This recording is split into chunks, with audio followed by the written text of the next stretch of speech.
Jesus, durante a sua missão pública, proferiu muitos sermões. E nestes sermões ele transmitia muitos ensinamentos, escutados por multidões que estavam sempre presentes para ouvi-lo.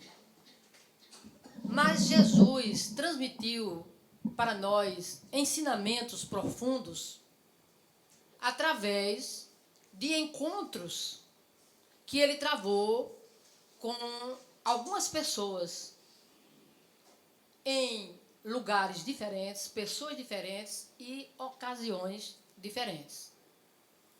O primeiro destes encontros, que para nós são iluminativos, foi com Nicodemos.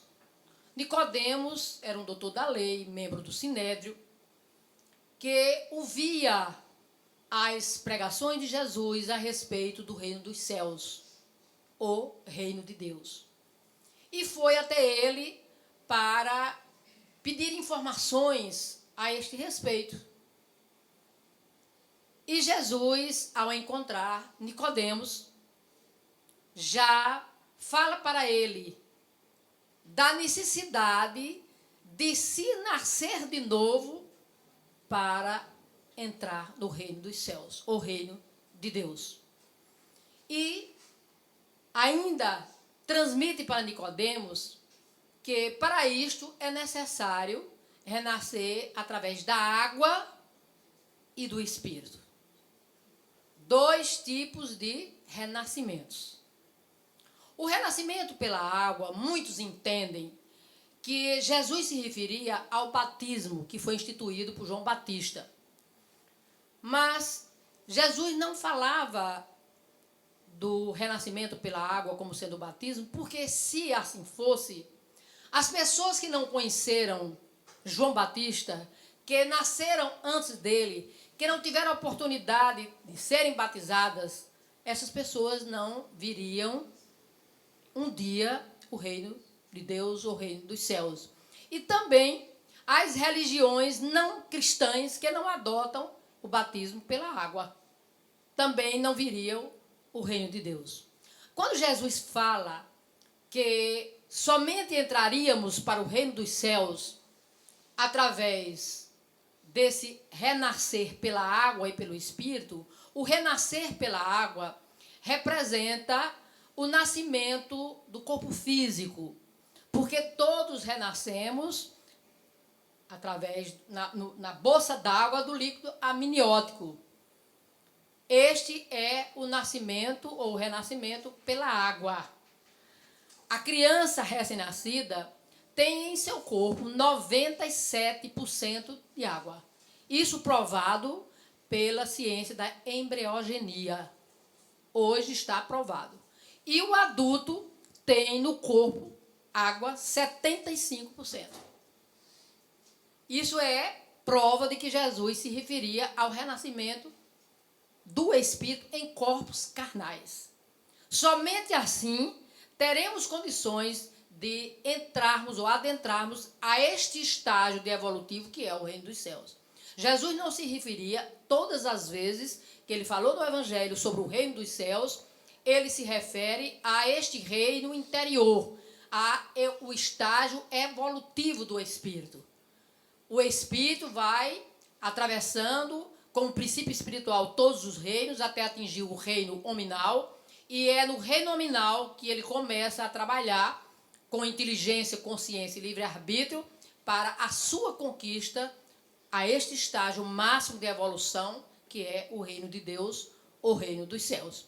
E o renascimento pelo Espírito representa a renovação espiritual do ser, a sua iluminação, a sua transformação, a sua mudança de caráter, o seu burilamento espiritual. Este é o renascimento pelo Espírito. É a transformação moral ou a conversão de muitas criaturas que conheceram a mensagem de Jesus. Para nós, este é um encontro bastante significativo, sobretudo iluminativo, porque é através desse encontro que Jesus transmite aquelas pessoas que ele ouviu e também para nós. Ele falava sobre a lei da reencarnação.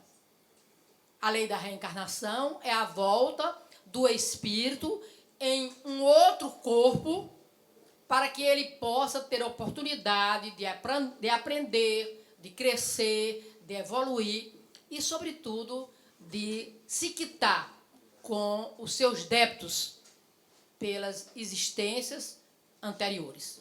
Então, é a lei da reencarnação que foi pregada por Jesus a uma única pessoa, ao doutor da lei, mas que se encontra no Novo Testamento, e nós, os cristãos todos, conhecemos esta passagem que foi transmitida por Jesus a este doutor da lei, que para nós hoje é comum e é um dos postulados básicos da doutrina espírita, a lei da reencarnação. Um outro encontro, também que nós consideramos iluminativo, foi o seu encontro com um centurião romano. O centurião era adorador de vários deuses. Portanto, pertencia ao paganismo de Roma. Este centurião vai ao encontro de Jesus e solicita dele a cura do seu servo. E diz para Jesus que ele não era digno de que Jesus entrasse em sua casa. Bastaria que ele dissesse apenas algumas palavras e o servo dele ficaria curado. E Jesus ficou admirado da fé do centurião, um cidadão pagão, um cidadão que era adorador de vários deuses, mas que acreditou em Jesus e teve a humildade de reconhecer que ele não era digno que Jesus entrasse em sua casa. Por quê? Ele não achava indigno de Jesus entrar em sua casa? Porque ele não era adorador de um único Deus, que era a crença adotada por Jesus. Ele adorava vários deuses. Por isso ele não se considerava digno de Jesus adentrar em sua casa. E aí Jesus fica admirado e diz: nunca vi tamanha fé em Israel. Comparou a fé do centurião até com a dos seus apóstolos, que também eram israelitas. A fé do centurião acreditou em Jesus, no seu poder, que não precisava ele sair daquele local onde ele se encontrava para curar o seu servo à distância. Bastaria que ele falasse ou que ele desejasse mentalmente. E assim Jesus fez. Curou o servo do centurião à distância, com uma ordem mental. E disse para o centurião: assim como quisestes, assim será. O teu servo está são. Curou o servo do centurião, um cidadão romano, que, aliás, ele fez outras curas à distância, todas elas, as curas à distância, com a ordem mental, foram curas em pessoas estrangeiras, adoradores de vários deuses. Então, para nós, esse é um encontro bastante iluminativo, porque o centurião, mesmo não pertencente ao judaísmo, não sendo adorador de um único Deus, ele teve a fé. E fé aqui não significa crença. Fé significa fidelidade. A sintonia daquele homem com Deus que nele estava e está. Entrou em sintonia com Deus que está em Jesus e assim conseguiu que Jesus tivesse o poder de transmitir a cura do seu servo à distância. Então foi a fidelidade do centurião romano que fez Jesus curar o seu servo à distância. Para nós é uma grande lição, é um encontro iluminativo para todos. Um outro encontro que nós consideramos de grande importância foi o encontro dele com a mulher adúltera. Que, aliás, esse encontro não foi individual, apenas com a mulher adúltera. A mulher adúltera foi levada à sua presença pelos religiosos do judaísmo. Por quê? Existia uma lei mosaica, adotada pelo Sinédrio, de que a mulher que adulterasse seria apedrejada em praça pública até a morte. E eles levaram esta mulher à presença de Jesus, que estava no pátio do templo, pregando, conversando com as pessoas, e eles trouxeram a mulher para que Jesus a julgasse. E Jesus, ouvindo aqueles que trouxeram a mulher, se baixa e começa a escrever no chão. Vai escrevendo no chão, sem dar muita atenção. E eles insistem em que Jesus julgue. E aí Jesus levanta, olha para eles e diz: aquele que dentre vós estiver sem pecado, que seja o primeiro a tirar a pedra. E todos eles saíram cabisbaixos. E diz o evangelista João, a começar pelos mais velhos. Aqui nesta passagem, Jesus mostra para nós que não somente o adultério é pecado. Porque adultério significa infidelidade.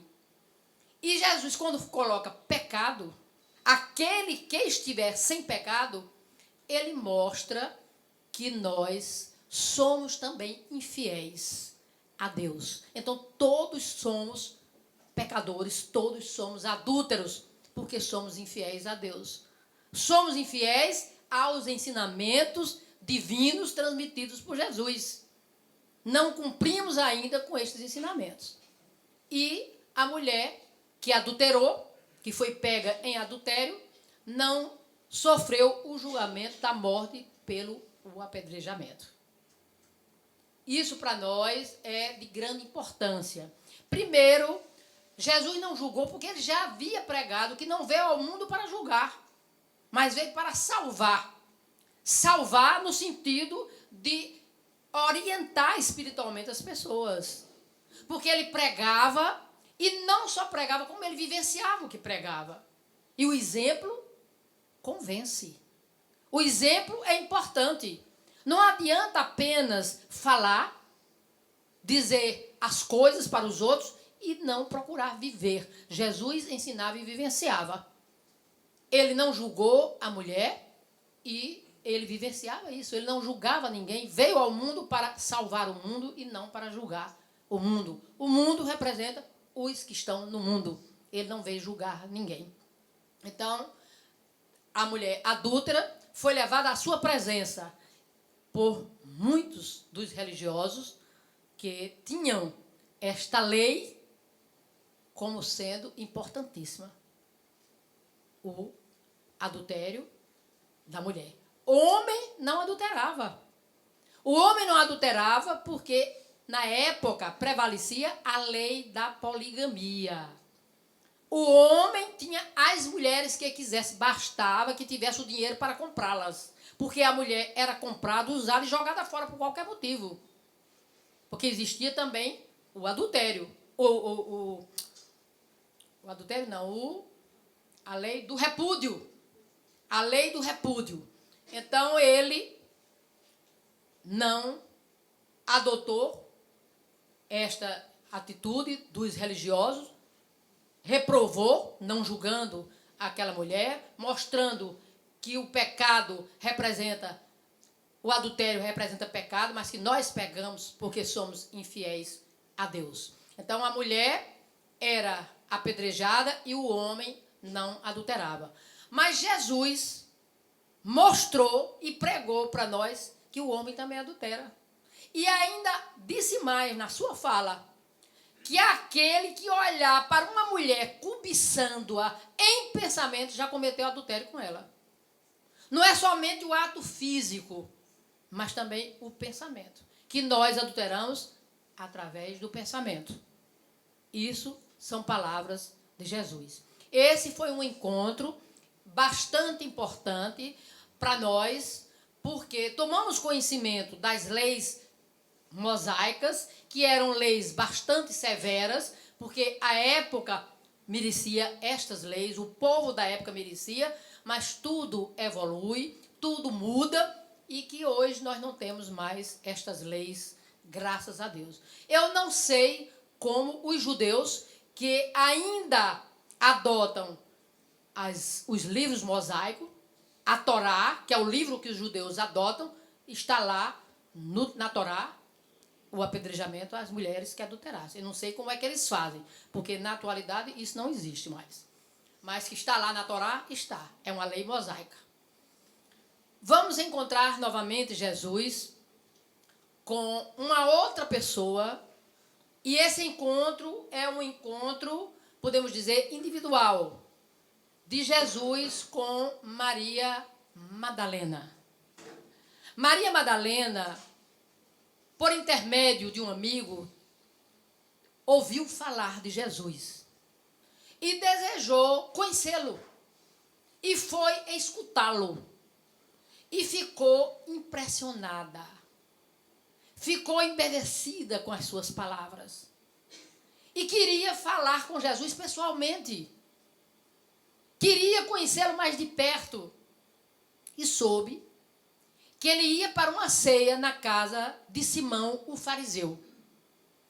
O nome Simão, no judaísmo, é um nome comum como o nosso José e Antônio, aqui no Nordeste.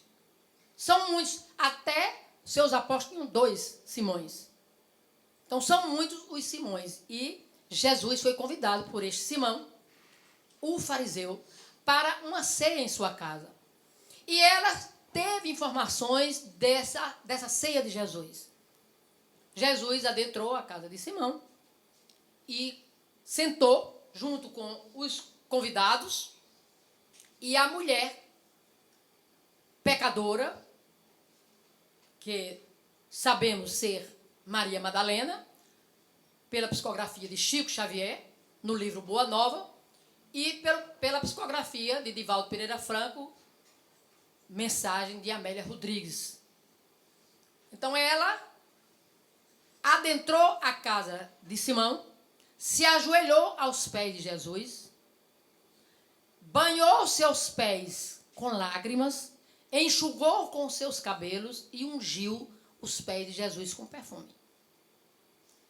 O dono da casa, vendo Jesus sendo tocado por aquela mulher, começou a pensar intimamente: se este homem fosse profeta, ele saberia quem lhe toca. Quem é esta que está lhe tocando? E Jesus, que tinha condição de captar o pensamento das pessoas, olhou para Simão e disse: Simão, tenho algo a lhe dizer, a lhe perguntar. Um homem tinha 2 devedores. Um lhe devia 500 denários e o outro 100. Os 2 não tinham como pagar. Ele resolveu perdoar a dívida de ambos. Qual dos 2 te parece amá-lo mais? E Simão disse: acredito eu que seja aquele a quem mais perdoou. E aí ele disse para Simão: disseste bem, porque eu entrei na tua casa e não me osculaste. Não me deste água para lavar os pés e nem ungiste a minha cabeça com óleo. Este era um ritual que existia entre os judeus quando um convidado para uma ceia especial ou um banquete, os servos lavavam os pés daquele convidado. O dono da casa recebia o convidado osculando o rosto. os servos lavavam os pés e enxugavam com a toalha. E ainda o dono da casa ungia a cabeça do convidado com óleo. Simão não fez nada disso com Jesus. E aí Jesus mostrou para ele que aquela mulher fez com ele o que ele deveria ter feito. Lavou os pés com lágrimas, enxugou os seus pés com cabelos e ungiu os pés, não a cabeça, ungiu os seus pés com perfume. E aí Simão ficou sem nada a dizer. Eu, Giselda, que no Evangelho não tem isso, até hoje eu não vi ninguém falar sobre isso, mas eu acredito que esta passagem evangélica, este Simão que convidou Jesus para a ceia, foi uma cilada. Porque ele queria ver se pegava Jesus em algum ato que pudesse difamá-lo. Era difícil uma mulher prostituta adentrar a uma casa de família sem ser convidada. E nem sendo convidada ela não iria. Porque as mulheres prostitutas eram hostilizadas.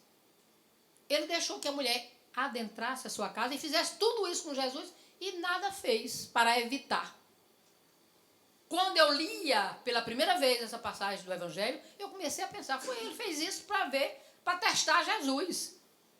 Só que Jesus é Espírito Cristo, um ser divino, este ser mais elevado que o mundo nosso já conheceu, jamais cairia nas ciladas que foram muitas armadas pelos religiosos, inclusive mais pelos fariseus, para ver se pegava Jesus em alguma contradição. E esta eu acredito ser uma delas. Ele queria pegar Jesus em algum ato que o comprometesse. E Jesus olha para a mulher e diz: os teus pecados estão perdoados, porque você muito amou. Muita gente entende, inclusive eu fiz uma palestra certa vez só falando sobre Maria, que quando Jesus disse: os teus pecados são perdoados porque você muito amou, este cidadão veio falar comigo porque ela teve muitos amantes. Ele quis dizer isso. E na verdade, quando Jesus disse: os teus pecados são perdoados porque você muito amou, ele estava se referindo ao amor integral, ao amor pleno, que Maria naquele momento extravasou, beijando os seus pés, lavando os seus pés com lágrimas e ungindo os seus pés com perfume. Porque João Evangelista diz que Deus é amor. Quem permanece no amor, permanece em Deus.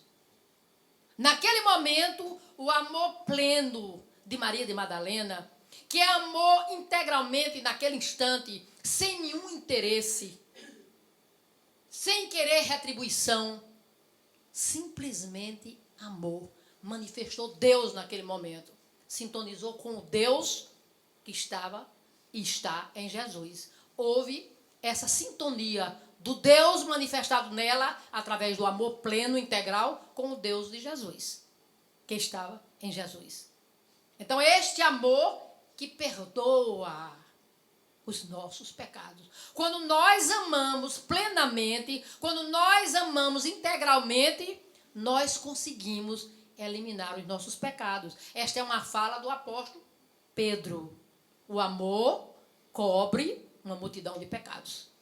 Quando nós amamos nesse sentido, estamos diminuindo ou eliminando os nossos pecados. Então, esse encontro de Jesus é um encontro que merece de nós esta reflexão, esta vontade de querer crescer, de manifestar o Deus que está em nós, para assim conseguirmos diminuir as nossas faltas, os nossos erros, que são muitos, que não são apenas de uma existência, mas de muitas outras existências. Vamos acumulando muitos débitos e reencarnamos, retornamos a outros corpos para conseguirmos manifestar Deus. Porque isso nós temos certeza que vai acontecer. Jesus diz para nós: um novo mandamento eu vos dou. Amai como eu vos amei. Se ele solicita de nós amarmos como ele, e o amor de Jesus era esse amor pleno, integral, solidariedade cósmica, com certeza nós vamos chegar lá. Nós vamos amar integralmente. E amando integralmente, os nossos pecados serão perdoados. Foi um encontro que Jesus teve com esta mulher que se converteu, se transformou. Se transformou a tal ponto que foi a ela que ele apareceu na ressurreição, trazendo a maior mensagem que o mundo já teve notícia, a mensagem da ressurreição. Foi para ela, porque esta mulher se autoviolentou. Há uma passagem no Evangelho em que Jesus diz que o reino dos céus é para os violentos. E muitos interpretaram no passado que Jesus estava falando nos violentos, nos brabos, nos que matam. E, na verdade, Jesus estava falando naqueles que se autoviolentam. Não existe violência maior do que você ser habituado num erro e você trabalhar para eliminar aquele erro.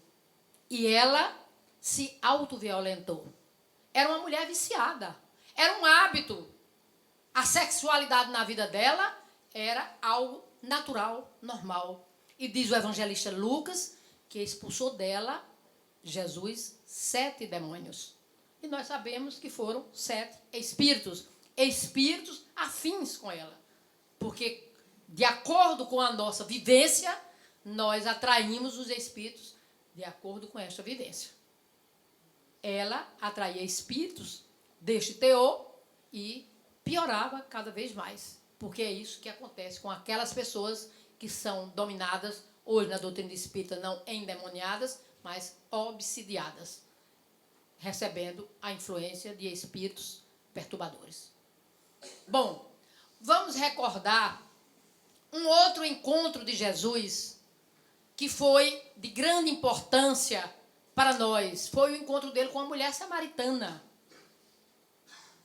Jesus encontrou com esta mulher samaritana e dialogou com ela. E existia uma lei que os judeus eram proibidos de cumprimentar os samaritanos. Imagine uma mulher. E Jesus dialogou com a mulher samaritana. Esta mulher samaritana tomou conhecimento pela boca dele que ele era o Messias, que ele era o enviado, o Salvador. Porque Jesus sentiu naquela mulher sinceridade, pureza.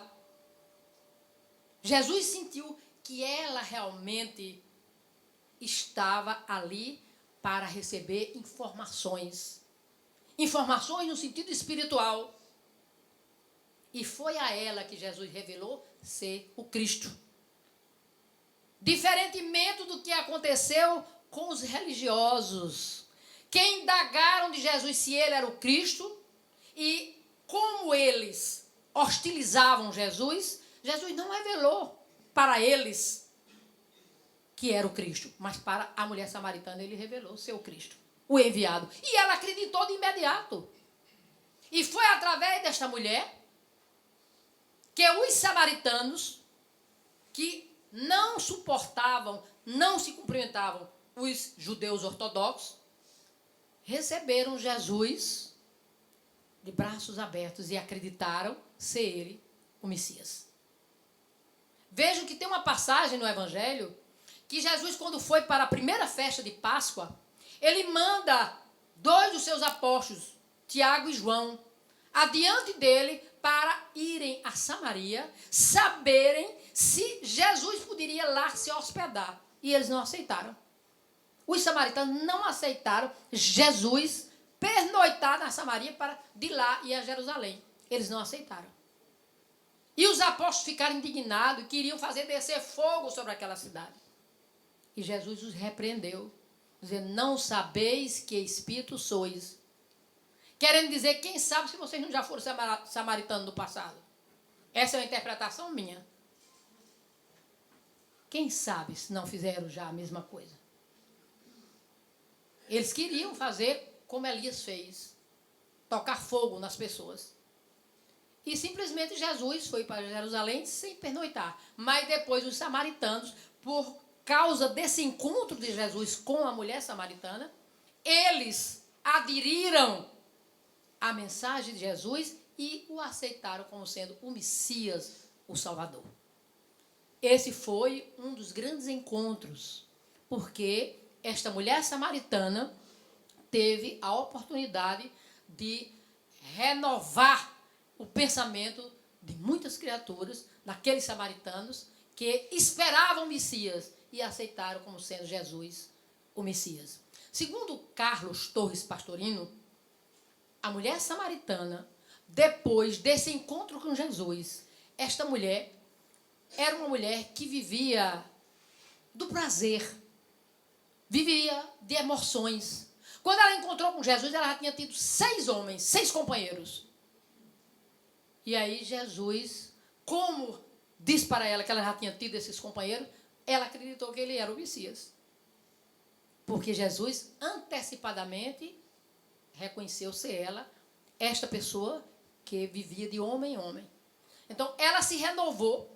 Carlos Pastorino disse que aquele encontro da mulher samaritana com Jesus fez com que aquela mulher evoluísse em escala vertical. E alguns séculos depois, ela reencarna como Teresa de Ávila, a única mulher que a Igreja Católica deu o título de doutora seráfica da igreja. Foi a mulher samaritana em outra existência. Então, foi ela que se tornou essa doutora seráfica da Igreja Católica. Então, vemos aí como encontrar Jesus muda o comportamento das pessoas. Como encontrar Jesus transforma as almas, transforma a conduta, o comportamento. E aí as pessoas, mas como é que a gente encontra Jesus que ele não está mais aqui? Encontramos Jesus no seu ensino. Porque ele diz, tudo passaria, céus e terra, mas as suas palavras não passariam. Então, são as palavras de Jesus, o seu ensino interiorizado e praticado, que transforma nossas almas. É desse ensino que nós necessitamos para o burilamento dos nossos espíritos. Espíritos de muitas existências. Não sabemos quantas, incontáveis, mas que estamos nessas idas e vindas justamente para a conquista do reino dos céus, para a nossa iluminação. E todos, com certeza, vamos chegar lá. Um outro encontro que traz para nós ensinamentos importantes é o encontro de Jesus com Maria e Marta. Maria e Marta eram irmãs de Lázaro. Lázaro, aquele que foi considerado ressuscitado. E Jesus se hospeda em casa delas. 2 moças. Naquela época, um homem se hospedar na casa de 2 moças, era preciso ter muita autoridade moral para isso. Jesus se hospedou em casa de Marta e Maria. E enquanto Marta se preocupava com os afazeres domésticos, Maria se ajoelhou aos seus pés, bebendo-lhe as palavras. E aí Marta se queixa a Jesus, manda Maria me ajudar nos trabalhos domésticos. E simplesmente Jesus diz para ela, Marta, Marta, tu te preocupas com tantas coisas, no entanto, uma só coisa é necessária. Maria escolheu a melhor parte, que não lhe será tirada. Mostrando para nós, com essa resposta, a importância de cuidarmos do espírito. Porque nós fazemos justamente o contrário. Procuramos satisfazer a nossa personalidade, lutamos pelas coisas que são do mundo, que aqui vão ficar, e deixamos a parte espiritual para depois. Eu já encontrei tantas pessoas que foram minhas colegas, que não aceitam pelo fato de eu ser espírita, e convido para conhecer o espiritismo. Ela diz, quando eu ficar velha, eu vou pensar nestas coisas. Aí eu disse, e se você não ficar?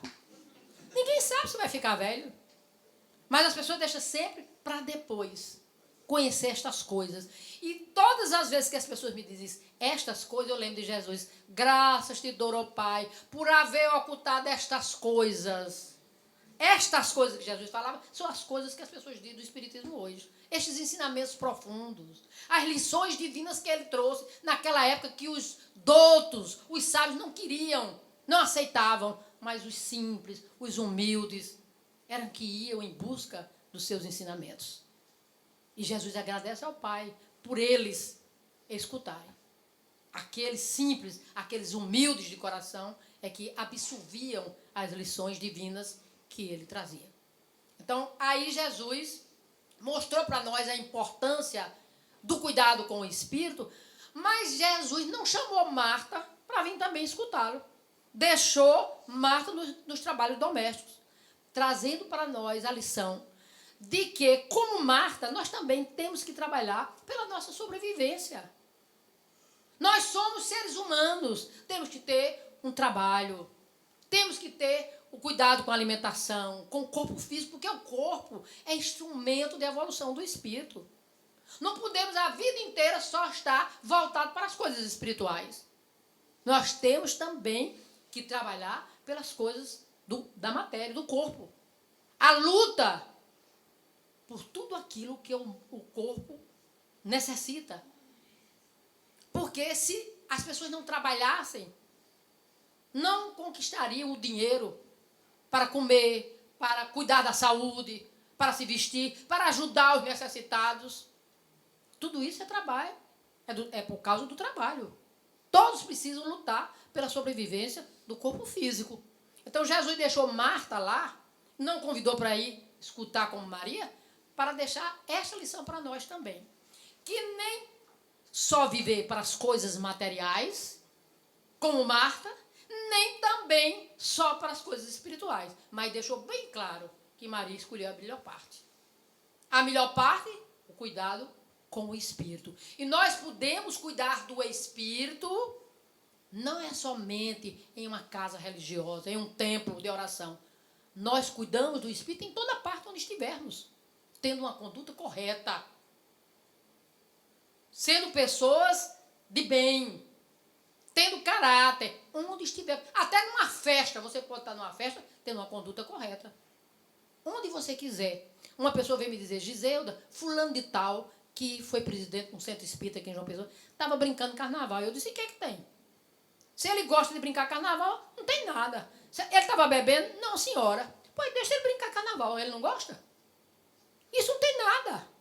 Agora, quando a pessoa não gosta, aí é um sofrimento.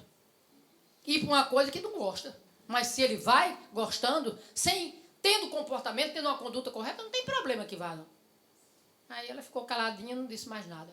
É isso que a gente precisa entender. É a conduta espiritual em todos os lugares onde estivermos. Esse comportamento que devemos ter, não somente nas casas religiosas, mas em toda a sociedade, em toda parte. Dentro do nosso lar e na sociedade onde nós vivemos. Esta lição é importantíssima. E para concluir o nosso ensino, não podemos deixar de lembrar o encontro de Jesus com Zaqueu. Zaqueu era chefe dos publicanos, um homem muito rico. E ele desejava ardentemente conhecer Jesus. Acredito eu também que ele desejava conhecer Jesus por causa de Mateus. E Mateus também era coletor. Mateus deve ter informado quem era Jesus, o que ele fazia, o que ele pregava, que Zaqueu desejava ardentemente conhecer Jesus. E um dia Jesus adentra a cidade onde Zaqueu vivia, que era Jericó. E Zaqueu correu para ver Jesus à distância. Só que a multidão era muito grande, Zaqueu era de estatura muito baixa. Não deu para ver Jesus. O que ele fez? Correu, subiu a um sicômoro e ficou aguardando, porque sabia que Jesus passava por ali.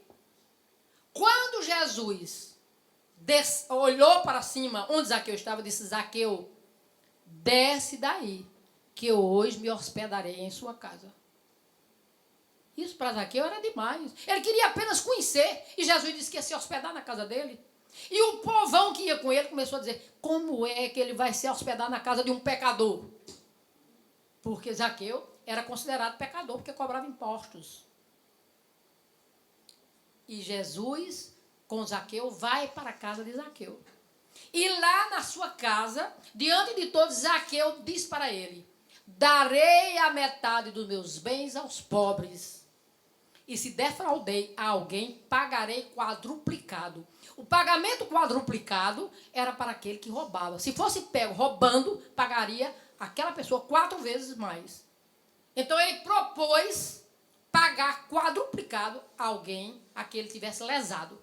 E daria a metade dos seus bens aos pobres. E aí Jesus disse para Zaqueu, a salvação entrou nesta casa. E muita gente pensa que quando Jesus falou a salvação entrou nesta casa, foi na casa física onde Zaqueu morava. E na verdade, quando Jesus diz a salvação entrou nesta casa, foi a personalidade de Zaqueu, que é a casa do Espírito. Cada um de nós é uma casa para o Espírito. Pedro chama de tenda, onde o Espírito habita. Então a salvação entrou na casa, nesse Espírito. O Filho do Homem veio salvar o que estava perdido.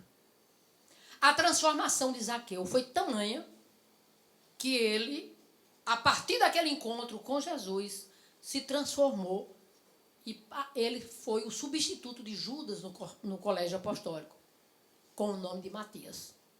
Mas para nós, Carlos Pastorino diz que neste encontro de Jesus com Zaqueu, tem ensinamentos importantíssimos. Primeiro, Zaqueu desejou conhecer Jesus. E desejar conhecer Jesus não é apenas a pessoa física, não. Para nós, desejar conhecer Jesus é conhecer o seu ensino, a mensagem divina que ele nos trouxe. Mas Zaqueu não ficou de braços cruzados, esperando que Jesus fosse a ele, não. Zaqueu se esforçou, correu, subiu uma árvore. Correu significa esforçou-se. Nós precisamos nos esforçar para esse grande encontro. E temos que elevar as nossas vibrações. Subir a árvore representa elevar as vibrações. E como Zaqueu, nos despojarmos de tudo aquilo que nós somos dominados. Os nossos bens materiais. Não é deixar de ter, mas é não ser possuído por aquilo que possui. Porque a maioria das pessoas fica dominada, fica possuída pelas coisas que possui. Eu vi aqui nesta casa, uma vez, Valdo Lima do Vale fazendo uma palestra e contando um cidadão que ele conhecia, que comprou um carro do ano, muito caro, carro lindo, ia para a rua de ônibus para não estragar o carro. Todos os dias ele saía, limpava o carro com a flanela, cuidava do carro, mas ia de ônibus para o carro não se estragar. Então, isso é ser dominado, possuído por aquele que possui. E tem muita gente assim. Muita gente assim e continuam no mundo espiritual dominados ainda pelaquilo que não tem, mas acreditam que ainda são os donos. O pior é isso. Porque no mundo espiritual ainda se acreditam donos. A lição de Zaqueu para nós é a lição do desprendimento. A lição do arrependimento. Se arrependeu, quis conhecer Jesus, se esforçou para isso, elevou suas vibrações e se doou inteiramente aos necessitados. Precisamos tirar desta lição o exemplo de Zaqueu para nós, na nossa vida de cristãos e espíritos, ajudando aos nossos irmãos necessitados. Então, a nossa fala, a noite de hoje, está inserida neste livro, nosso Palavras que Despertam e Iluminam. Este foi nosso primeiro livro, que, por sinal, eu agradeço, do fundo do coração, sempre agradeci a Valdo Lima do Vale, que foi ele o incentivador para eu escrever esse livro. Eu fui um dia fazer uma visita e ele disse, minha filha, escreva um livro. E eu disse para ele, mas Valdo, eu vou escrever o quê? Porque o que eu sei está no livro espírita. Aí ele disse, não, minha filha, você vai escrever o que você fala nas suas palestras. Você fala diferente, cada pessoa tem a sua maneira peculiar de falar. Você fala diferente. Então, aquilo que você fala, escreva. Eu digo, mas o que eu falo nas palestras, fica nas palestras. Ele diz, não tem as palestras gravadas? Você não disse que vende as fitas cassetes? Eu digo, a gente faz isso. Ele diz, escuta as suas palestras, escreva e passe para o livro. Vocês não querem saber o trabalho que eu tive para escrever este livro. Escutando as palestras, escrevendo, e tem uma coisa, cada vez que eu escrevi um capítulo, levava para ele ver. Para receber a autorização, presta ou não presta? E aí eu fui colocando os capítulos e ele, lendo tudo, e disse, coloca no livro, publica, porque seu livro está muito bom. Foi ele que me incentivou. O prefácio do meu livro foi feito por ele, que, por sinal, foi um prefácio que muito me encorajou para escrever outros livros. E o título do prefácio feito por ele é Um Presente de Amor. Ele considerou esse nosso livro um presente de amor. Quando o Divaldo veio aqui a Paraíba, era recente o lançamento do nosso livro, eu dei um livro para ele autografado, e ele, com o livro fechado, disse a mim, Giselda, Joana está dizendo que seu livro está muito bom. Que você tem condições de escrever livros mediúnicos. Porque quando a gente está escrevendo sobre as coisas de Jesus, recebe muita inspiração. Ela está dizendo que você tem condições de escrever livros mediúnicos. Mas os meus livros não são mediúnicos. Todos são com esforço pessoal. Então, nós trouxemos hoje que a moça lá da livraria, Zélia, me pediu para que eu trouxesse o livro para quem quiser adquirir, ainda o mesmo preço, R$15, já estão. Esse livro tem 3 edições em português e uma em espanhol. Quem desejar adquirir, nós vamos ficar lá embaixo para autografar, e vocês estão ajudando a federação com R$10 e R$5 aqui para o Viana de Carvalho. Tenham boa noite, Jesus nos abençoe. Graças a Deus.